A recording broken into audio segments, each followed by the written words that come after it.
I have never seen such an impressive woman. To facilitate the daily commute of the entire village, she actually spent 100,000 to buy some materials, planning to build a solid and durable concrete bridge all by herself across this 50-meter wide river. It was only at the end that I realized what a true expert she is. First, Xiaoli will lay a layer of concrete mortar at the bottom of the mold and smooth it out. Then she will continue to bring 2 pre-woven steel frameworks from home. Erect them separately in the center of the mold. To ensure the stability of the steel framework during the pouring process, bamboo reinforcement is needed. Once completed, truckloads of concrete slurry can be brought in and continuously poured into the mold. In order to save some materials, Xiaoli would also pick up a large number of pebbles from the riverside to add to it and continue pouring the concrete slurry.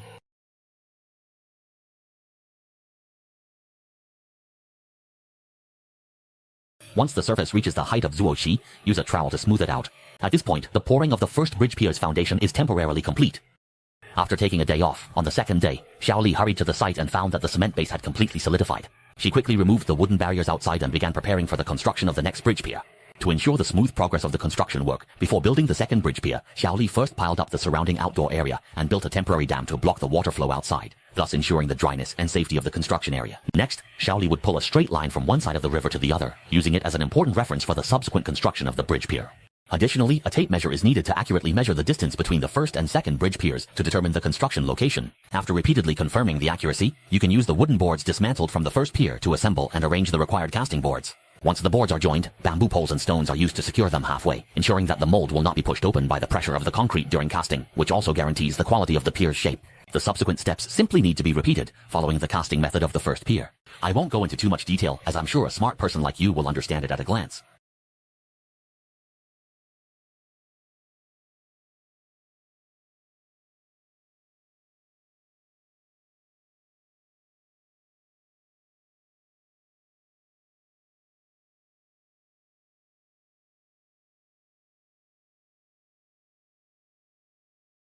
While the second pier machine is curing, Xiaoli doesn't stay idle. She takes 2 pre-cut pieces of metal sheet and wraps them around the rebar framework above the base of the first pier, adjusts and secures them, creating 2 cylindrical molds.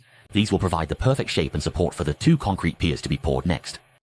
Then Xiaoli will continue to mix an appropriate amount of concrete slurry and start pouring it into the cylindrical molds. The concrete slurry forms the pier sections of the bridge structure.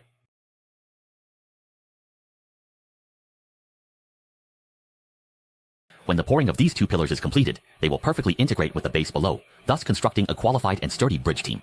Having worked for half a day, Xiaoli mentioned feeling tired and needing to take a break. So what do you all think about the quality of the bridge piers built this way? Feel free to comment and leave messages for the latest bridge construction updates.